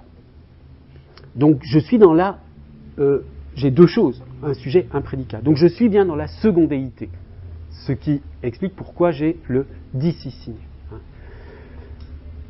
Alors que dans le prédicat rématique, je suis dans la priméité parce que je n'ai qu'un morceau donc de la proposition. Et puis enfin, dans le cas où on est dans le cas de la tiercéité, on a ce que Peirce appelle l'argument, l'argument qui interprète un signe au niveau de la tiercéité. Il formule la règle qui relie le représentamen et son objet. Donc le signe argumental a toujours comme représentamen un légisigne et comme objet un symbole. 3 types d'arguments selon la nature de la règle. Alors c'est toujours une règle qui relie le représentamen à son objet. La règle peut être imposée au fait, c'est une déduction. Exemple, chaque fois qu'il y a un feu rouge, il y a ordre de s'arrêter. Ça peut être une induction, c'est-à-dire la règle résulte des faits.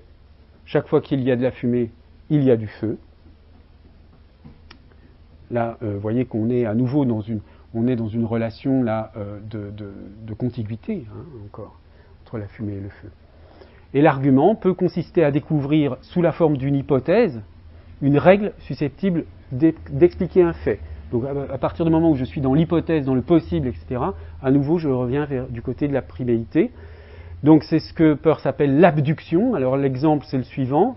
On voit sur une table une poignée de haricots blancs, c'est un exemple de Peirce, et puis à côté un sac de haricots. Donc j'ai des haricots blancs, j'ai un sac de haricots. Je fais l'hypothèse que les haricots qui sont sur la table, à côté du sac, viennent du sac. D'accord ? Et l'abduction, c'est un argument qui fait appel à la priméité pour formuler la règle. C'est une hypothèse, donc simplement une règle possible.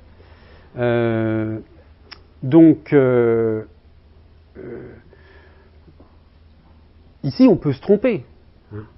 C'est-à-dire que dans l'abduction, vous avez, je répète, un sac qui contient des haricots blancs. À côté du sac, sur la table, des haricots blancs qui sont posés. Vous ne pouvez pas faire vraiment de déduction, vous ne pouvez pas être sûr que ces haricots blancs ils viennent du sac. Parce qu'après tout, ils peuvent venir d'ailleurs, quelqu'un peut les avoir posés là, et ils ne viennent pas obligatoirement du sac. Il n'y a pas de règle ni qui résulte des faits, ni qui est imposée aux faits. Mais il y a une hypothèse, c'est une hypothèse à ce moment-là. L'hypothèse la plus probable, c'est que, effectivement, ils viennent du sac. Donc c'est le fait qu'on soit dans une hypothèse, le fait qu'il y ait quelque chose d'un peu, comment dire, moins, on est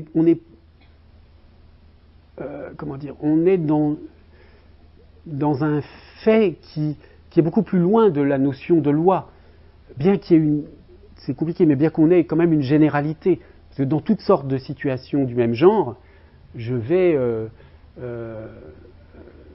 faire le même genre de déduction. Par exemple, je ne sais pas moi, vous voyez un ordinateur et puis un peu plus loin à côté un câble de branchement. Vous allez par induction dire que supposer, faire l'hypothèse que le câble il va avec l'ordinateur. Mais peut-être que ce n'est pas du tout le cas. Peut-être que c'est un câble de quelqu'un d'autre qui n'appartient pas au même propriétaire que l'ordinateur. Mais il y a une sorte de pulsion, mais qui fait que vous reliez les deux. Mais ça ne peut pas avoir ni la force d'une déduction logique, ni d'une induction. C'est-à-dire que là, ça ne résulte pas des faits. Bon. Bref, donc ça, c'est la trichotomie du côté de l'interprétant, argument d'ici signe et rem. Alors, une fois qu'on a présenté tous ces cas, on peut les examiner en resynthétisant l'ensemble.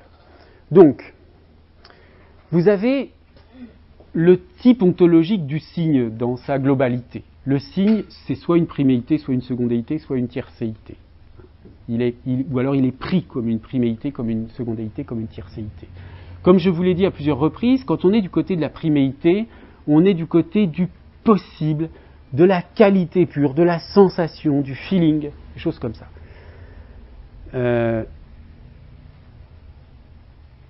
C'est compliqué à penser la priméité, la chose qui existe que par elle-même, pour elle-même, parce que vous allez me dire, même un feeling, mais ça vient bien de quelque chose. Donc, bon, alors, mais il faut s'imaginer qu'on considère la sensation pour elle-même, indépendamment de ce qu'il a provoqué, d'une certaine façon.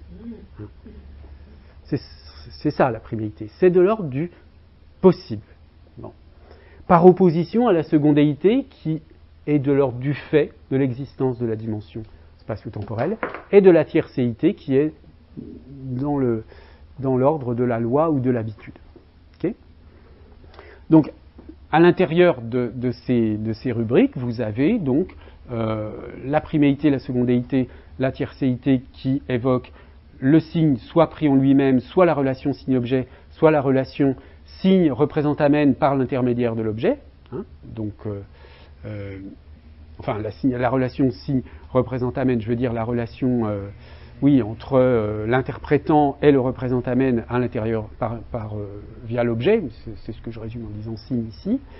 Et puis là, vous retrouvez donc le calicigne, l'icône et le rème qui sont du côté de la priméité, mais envisagés selon différents points de vue, c'est-à-dire du point de vue du signe tout seul, du point de vue de la relation signe-objet, du point de vue de la relation signe-représente-amène. Et puis, même chose ici, la secondéité vue sous l'angle donc du signe en lui-même, le saint-signe, de la secondéité, la relation signe-objet, c'est l'index, et la tiercéité, etc. Du côté loi à l'habitude. Donc vous pouvez le lire horizontalement ou verticalement. Hein. Ce qu'on a vu tout de suite, c'est plutôt une lecture verticale, c'est-à-dire où on considère d'abord la priméité et on voit que le signe pris en lui-même peut être un calicigne, un saint-signe ou un légisigne, etc. Alors, tout à l'heure, on parlait de la hiérarchie des types de signes. En fait, il y a une sorte de règle qui fait que... Donc là, vous avez en fait la liste possible des combinaisons. Hein, à partir des 3 trichotomies, vous avez la liste des combinaisons. Le calicigne, on a vu déjà tout à l'heure qu'il est obligatoirement iconique et rématique. Pourquoi ? Parce qu'en fait, quand vous avez un représente-amène qui est une priméité, vous ne pouvez pas avoir un objet ni un interprétant qui ait une secondéité. Le représente-amène, s'il est une priméité, son objet et son interprétant sont obligatoirement des priméités. En revanche, si vous avez un représente-amène qui est une secondéité, l'objet et l'interprétant peuvent être soit des priméités, soit des secondéités, mais pas des tiercéités. On ne peut jamais avoir, du côté de l'objet ou de l'interprétant, un type d'être qui est d'un rang supérieur à celui du représente-amène. Hein. Donc ça donne du coup que dans le cas du saint-signe iconique rématique, donc si le représente-amène est un saint-signe, vous avez 3 possibilités. Hein. Soit le saint-signe est iconique et rématique, si l'interprétant est une priméité, soit le saint-signe est indiciel, si on a donc affaire à l'indice dans la relation signe-objet, et son interprétant est une priméité, donc on a un saint-signe indiciel rématique, soit l'interprétant est une secondéité.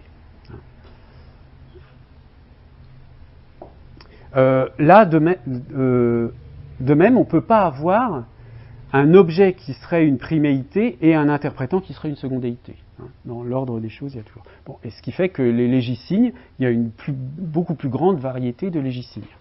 Alors un autre tableau qui représente la même chose mais avec des exemples et qui vient aussi du même site que tout à l'heure, avec à chaque fois donc un exemple des différents types de signes. Et là vous avez 1, c'est-à-dire priméité, priméité, priméité, secondéité, priméité, etc. Hein. Les symboles ici indiquent le type ontologique du représente-amène, de l'objet ou de l'interprétant, R-O-I, ici. Donc, le calicigne iconique rématique, un vague sentiment de peine, bon, une impression, un feeling, hein, on ne sait pas d'où il vient, il n'a pas de cause déterminée. Ça, c'est vraiment typiquement le calicigne iconique rématique. Bon, et ça, c'est un bon exemple, parce que ça peut arriver qu'on ressente, qu'on ait un sentiment, je sais pas, mélancolique, par exemple, mais qu'on ne sache pas exactement d'où il vient. Ce n'est pas forcément une réaction à quelque chose qui vient de se passer. Hein. Bon, voilà, un type d'être. Il faut comprendre que ce sont des types d'être, ce ne sont pas seulement des types de signes. Ce sont des types d'être ou des types de points de vue sur un être, sur des êtres. Ensuite, le saint-signe iconique rématique. Donc là, on a vu déjà cet exemple, une maquette. Le saint-signe indiciel rématique, c'est un cri spontané, alors qui va être un Saint-Signe. De toute façon, dès que le calicigne, vous voyez, il existe uniquement dans la première ligne. Là, c'est extrêmement marginal d'une certaine façon. Les Saint-Signes et les Légisignes sont ont des variétés plus grandes, mais ils peuvent tous être vus, tous ces Saint-Signes et ces Légisignes peuvent être vus à un moment donné comme des calicignes, dans leur qualité pure. Bien. C'est-à-dire que la maquette, par exemple, je peux la voir non pas en tant que représentant fidèlement comme signe iconique un bâtiment, mais je peux voir la beauté de la maquette en elle-même indépendamment du bâtiment, donc dans sa priméité, donc comme calicigne d'une certaine façon. La girouette, on l'a déjà vu comme Saint-Signe indiciel dissent. Alors le légisigne iconique rématique, ici, ça va être l'onomatopée.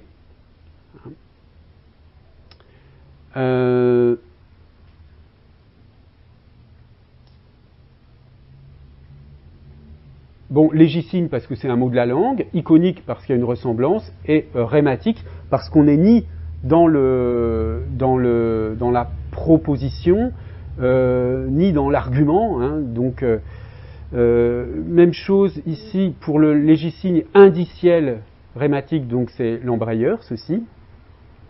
Légisigne indiciel dissent, un feu rouge en contexte.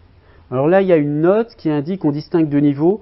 Le feu rouge en contexte est une réplique, un Saint-Signe indiciel dissent, du feu rouge type du code de la route, un légisigne symbolique déductif. D'accord, donc on peut considérer que quand on considère le feu rouge non pas dans sa matérialité, la réplique, le feu qu'on trouve au bord d'une route, mais le feu en tant qu'élément du code de la route, il est légisigne symbolique déductif au sens où il énonce une loi générale. C'est-à-dire que là, ça n'est pas parce que le feu est rouge que les gens s'arrêtent. Donc c'est pour ça qu'on n'est encore que dans le niveau du dissisigne. Légisigne symbolique rématique, un nom commun pomme. Alors vous voyez que les noms, les mots de la langue en général, à part le cas particulier des embrayeurs ou des onomatopées, sont pour Peirce des légisignes symboliques rématiques. Alors rématique, encore une fois, vous voyez, on voit bien là avec pomme. Pourquoi pomme c'est rématique? Parce qu'on n'est pas dans une phrase. Donc on a juste un mot, on n'a pas une proposition complète. Alors que, vous voyez, pour être dans la proposition, on a pour être dans le légisigne symbolique dissent, on a une proposition. Il fait froid ici. Et puis ensuite, le dernier cas, le légisigne symbolique argumental. On a vu abduction, induction, déduction. Donc abduction, il fait froid ici, interprété comme une demande de fermer la fenêtre. Induction, il n'y a pas de fumée sans feu. Déduction, le feu rouge en général dans le code de la route. Bon. Alors, ah oui, pardon, j'ai oublié de mettre en position de projection. Voilà, ça va mieux comme ça. Donc, Peirce donne lui-même quelques exemples pour ces différentes classes de signes. Alors, pour le calicigne iconique rématique, vous voyez, il utilise le terme feeling, un feeling de rouge. Pour le Saint-Signe iconique rématique, il donne le diagramme en tant que fait singulier, c'est-à-dire un diagramme, par exemple, je sais pas, un triangle, mais en tant que fait singulier, c'est-à-dire pas le triangle en général. Un triangle tel qu'il va être dessiné, un nombre donné, comme tout à l'heure on disait un mot prononcé ou un mot écrit. Donc là, il va être iconique parce que, au fond, on a cette idée que ce triangle, dans sa matérialité, il ressemble au concept de triangle. Bon, enfin, c'est comme ça qu'on doit interpréter iconique à ce moment-là. Pourquoi c'est un Saint-Signe? Parce que c'est le triangle qui est dessiné ici et là, maintenant, c'est celui qu'on voit. C'est ça qui va faire la différence avec le légisigne, iconique rématique, hein, si vous comparez le saint-signe iconique rématique à un diagramme en tant que fait singulier, le légisigne iconique rématique, c'est un diagramme indépendamment de sa singularité factuelle. C'est-à-dire, je dessine un triangle, et c'est le concept de triangle. Ce qui compte, c'est pas ce triangle-là que j'ai dessiné, c'est la notion de triangle en général. Bon, le saint-signe indexical rématique, il est à nouveau, il est donné là, un cri spontané, c'était ce qu'on avait ici. Donc ça, c'est l'exemple. Ils ont repris l'exemple chez Peirce. Un cri spontané, bon, il a lieu là à un endroit. On comprend bien, c'est un signe indexical.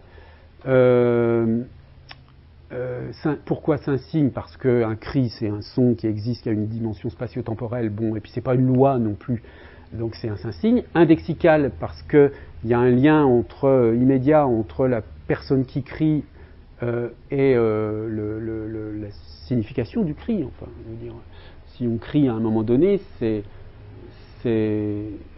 comment dire, ce qui compte, c'est où est la personne qui a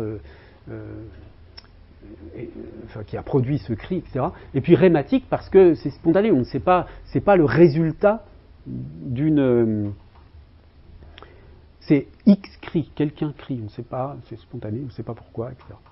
Bon, le saint-signe indexical dissent, c'est la girouette. Ensuite, on a le légisigne indexical rématique, donc ça c'est le pronom démonstratif, ou même le déterminant démonstratif, hein, ou le pronom démonstratif, ceci. Donc ici, légisigne parce que c'est un mot de la langue, indexical parce que c'est un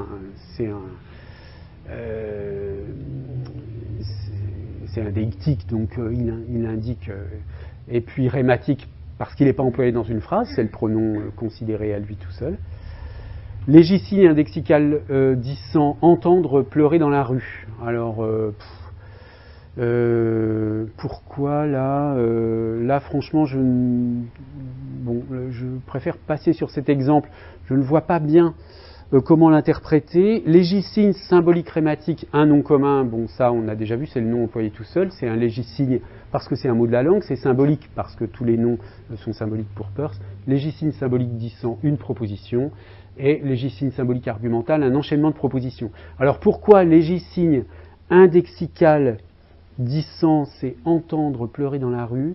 Peut-être, on ne sait pas pourquoi, ça se rapproche un petit peu du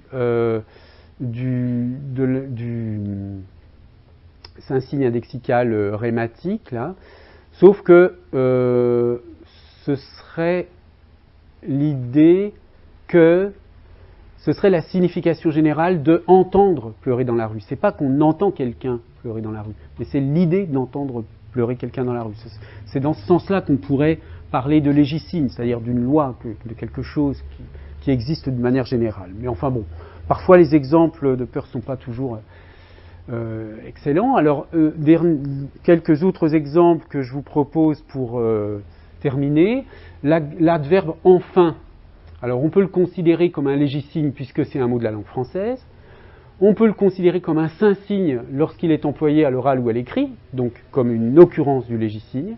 Et puis, comme je l'ai déjà expliqué tout à l'heure pour d'autres mots, on peut aussi considérer que c'est un qualisigne puisqu'il peut avoir des qualités sonores ou visuelles. Si je considère le verbe meugler, je peux le considérer comme une icône en tant que formation d'origine onomatopéique. Puisque le verbe meugler est formé sur l'onomatopée meu, donc il y a une dimension, le verbe meugler, il ressemble à ce que ça désigne, donc il y a une relation iconique entre le signe et l'objet. Il est indexical si je dis cette vache meugle, puisque le présent du verbe meugler indique que ça se passe là, en ce moment, au moment où je suis en train de parler. Donc il y a une dimension indexicale. Et puis c'est un symbole, puisque le verbe meugler est un verbe qui appartient à la langue française, donc il peut être considéré comme un symbole aussi. Donc vous voyez qu'on peut avoir des perspectives différentes sur un même objet. Le mot ici, d'en vient ici, est une icône. Si on admet que i renvoie, le son i renvoie à la proximité, donc ça c'est une forme de symbolisme phonétique, donc là ce serait iconique. C'est un lexical puisque c'est un déictique, à nouveau, on a déjà vu, puis c'est un symbole puisque c'est un adverbe de la langue française. Vous voyez, ça paraît assez compliqué au début, tout ça, mais bon, au bout d'un moment, à force de répéter toutes ces oppositions, on finit quand même par s'y retrouver un petit peu. Alors maintenant, il y a le problème de l'iconicité elle-même et de sa relation avec la question de l'analogie.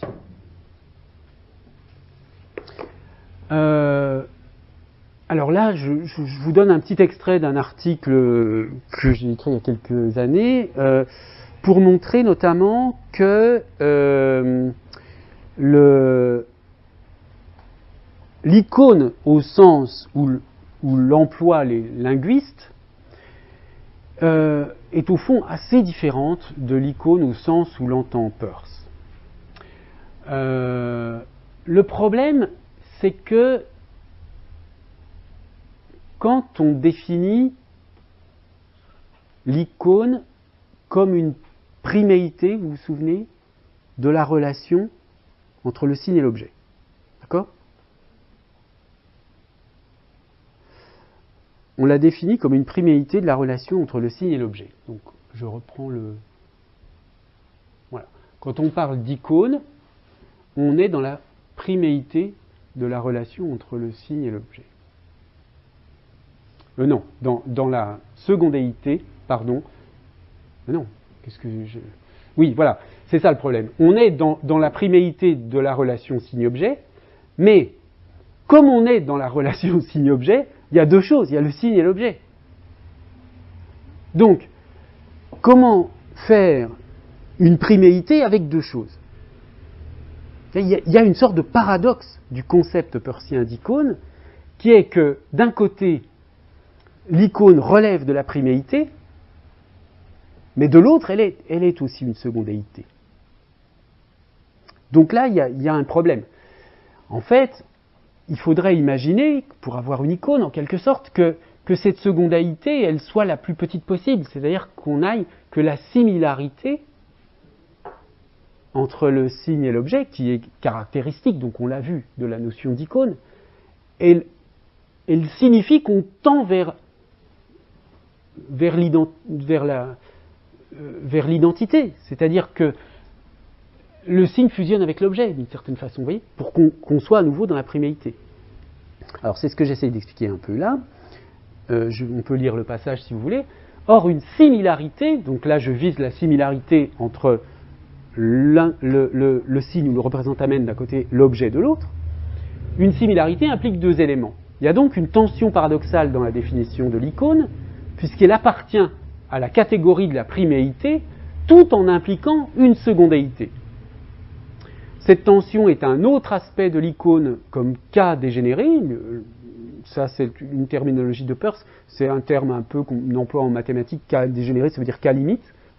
Comme cas dégénéré, c'est-à-dire comme cas limite d'une catégorie.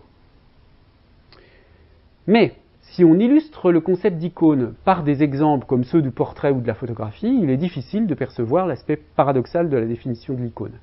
Les exemples de ce genre, qui sont privilégiés, comme je vous le disais tout à l'heure, rendent bien compte de la similarité de l'icône, mais pas de la dimension priméité. Vous voyez, quand on parle du portrait, d'un exemple typique de l'icône comme le portrait, donc le portrait qui ressemble à une personne. Donc il y a bien, ça illustre bien la notion de similarité, ça c'est sûr, mais en quoi on perçoit qu'il y a quelque chose qui est de l'ordre de la priméité dans l'icône ?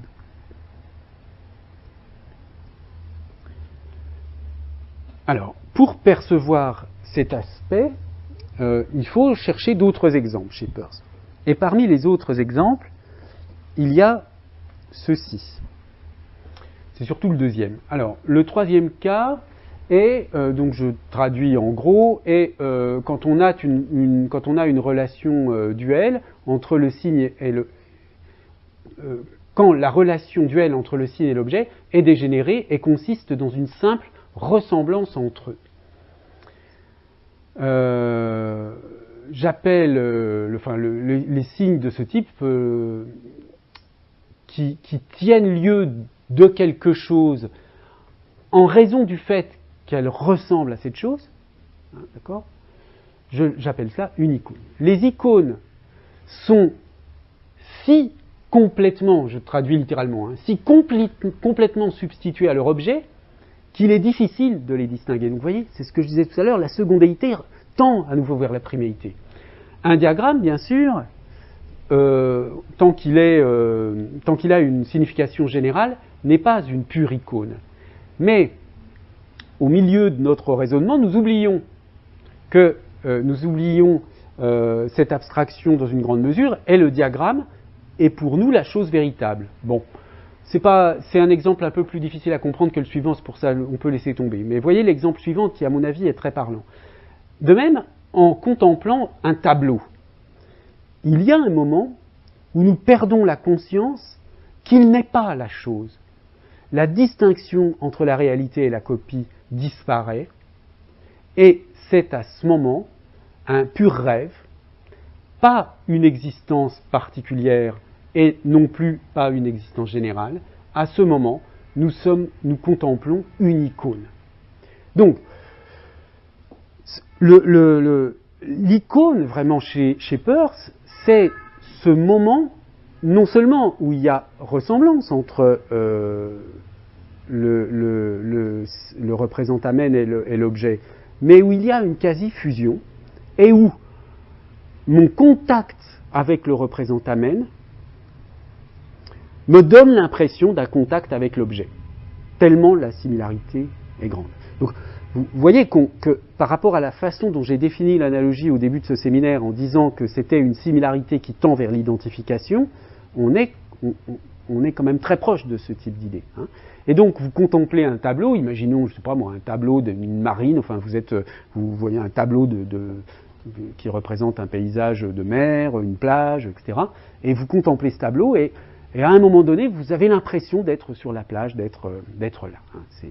D'être dans le tableau. D'accord ? Là, le signe, c'est presque substitué à l'objet en raison de la ressemblance.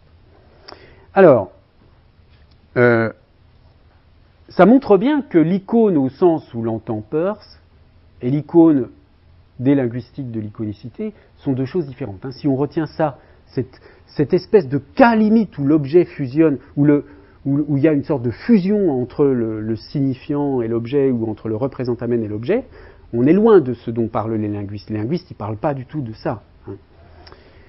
Mais cette notion d'icône est en réalité, quand on regarde bien chez Peirce, distinguée d'une autre notion, proche mais différente, qui retombe beaucoup plus sur ce dont parlent les linguistes, c'est la notion d'hypoïcône. Donc, un signe par priméité, je traduis à nouveau cette citation de Peirce qui vient aussi des Collected Papers, un signe par priméité est une image de son objet.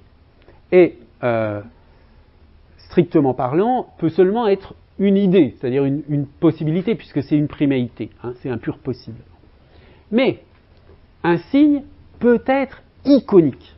Donc là, il y a une différence, si vous voulez, purement verbale pour l'instant, entre être une icône et être iconique. On fait une sorte de différence. On peut être iconique sans être une icône. Bon, quelque chose peut être iconique sans être une icône. Mais un signe peut être iconique, c'est-à-dire peut représenter son objet principalement par sa similarité, quel que soit son mode d'être. Pourquoi il ajoute quel que soit son mode d'être ? C'est que si on est dans le mode d'être, si on s'intéresse au mode d'être, il faudra que ce soit le mode d'être de la priméité. Et du coup, on retombe sur cet exemple de fusion entre le signe et l'objet dans le cas de la contemplation d'une peinture. Bon. Donc, si on veut un substantif, un représentamen iconique peut être appelé une hypoïcône. Bon. Là, ça, c'est ce dont parle Jacobson, ce dont parlent les linguistiques de l'iconicité. Toute image matérielle, comme un tableau, est largement conventionnelle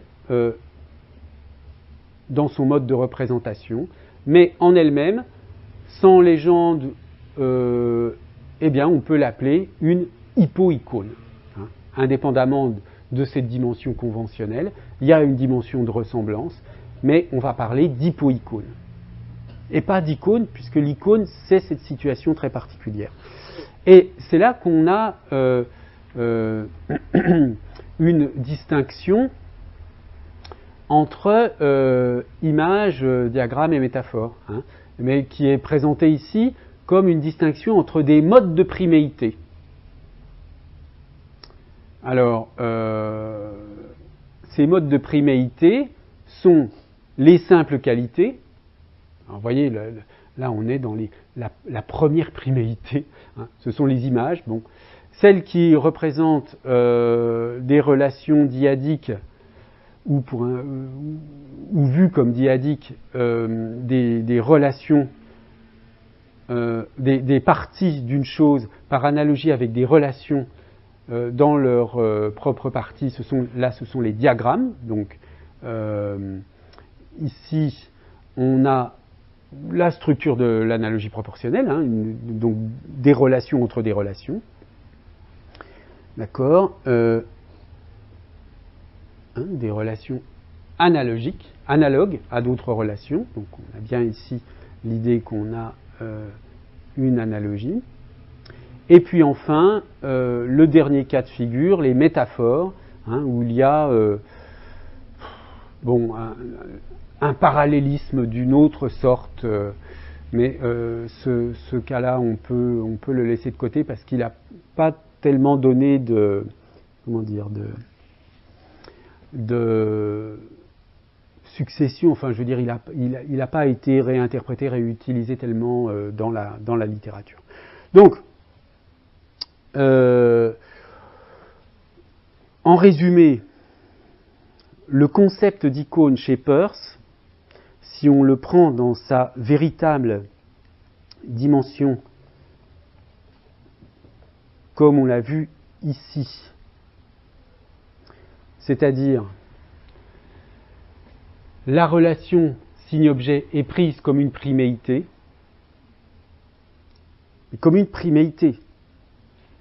Et c'est là, dans cette formulation, qu'on a le paradoxe. Comment une relation entre deux choses peut être une priméité? La réponse, on l'a vu, c'est par la fusion des deux choses. Fusion causée par la similarité. Donc, l'icône, dans ce sens-là, n'est pas l'icône, au fond, des linguistes. L'icône des linguistiques de l'iconicité, c'est plutôt ce que Peirce nomme les hypoïcones. Donc, dans lesquels on a une ressemblance entre le représentamen et l'objet, quel que soit le type d'être. Donc, où la relation signe-objet n'est pas forcément vue comme une priméité. La notion de priméité est un peu secondaire, bien que ensuite il distingue à l'intérieur de l'hypoïcône images et diagrammes notamment, et métaphores aussi, en fonction du mode de priméité qui est partagé. Mais à nouveau, c'est un mode de priméité, je veux dire, à mon avis, purement verbal ici. Hein. Alors, vous voyez que par rapport à ce qu'en retire Jacobson, on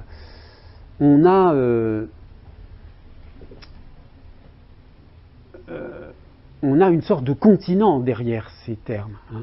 Quand je reprends cette citation que je donnais tout à l'heure, dans l'image, le signifiant représente les simples qualités du signifié.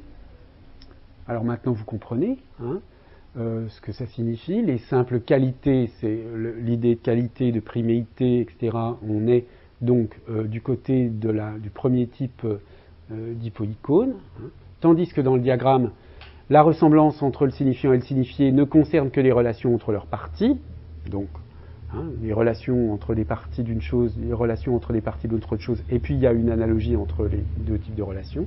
Peirce définissait un diagramme comme un représentamen qui est de manière prédominante une icône de relation, et que des conventions aident à jouer ce rôle, c'est-à-dire qu'il a aussi il peut avoir une dimension, évidemment, de